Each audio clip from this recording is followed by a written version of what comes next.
can you tell me how you feel about farmers markets? It's not so much about how I feel about them. I think farmers markets have been a really important aspect of connecting growers and eaters. So an early stage of this movement, they were a quick and early fix to connect people. And they started before we had all the online options that we have now anyway.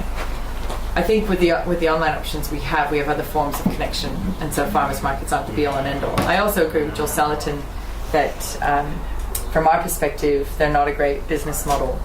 You know, for us to have to be at a farmers market on a Saturday, let alone every Saturday, let alone every Saturday and Sunday, which is what a lot of farmers in Australia are doing, is not a great life option for us. It means we're not farming for one, but it also means our quality of life with kids are at school during the week. You know, what are we doing on the weekends with them in that case? Always at farmers markets. It's also bad in terms of inventory control. If everybody watched them make pork belly last night on TV and you turn up with shoulders, you're going to take a bunch of shoulders home. So it's not a model we were ever interested in participating in, while we at the same time value what it's done for others, both growers and eaters. And we think it still has a place to play for all of those reasons. It's interesting watching farmers at different life stages enjoy it for different reasons and not enjoy it for others. So, you know, people with really young children often quite like it because it gets them out with people and away from, you know, the isolated farmhouse. And then those with school-age children often find it quite a burden, because again, hauling your kids around the weekend when they could have been at home doing other things.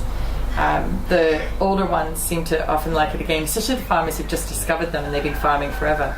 Suddenly they're connected to the people who eat their food, and that's amazing feedback for them.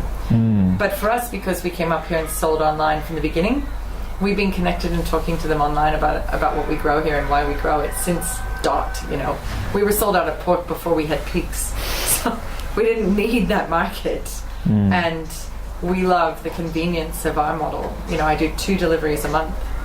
That's it. Which means I get to keep a fortnightly butchering schedule rather than weekly. I mean, there are a whole bunch of benefits to the way we do it for us and the life that we're trying to lead.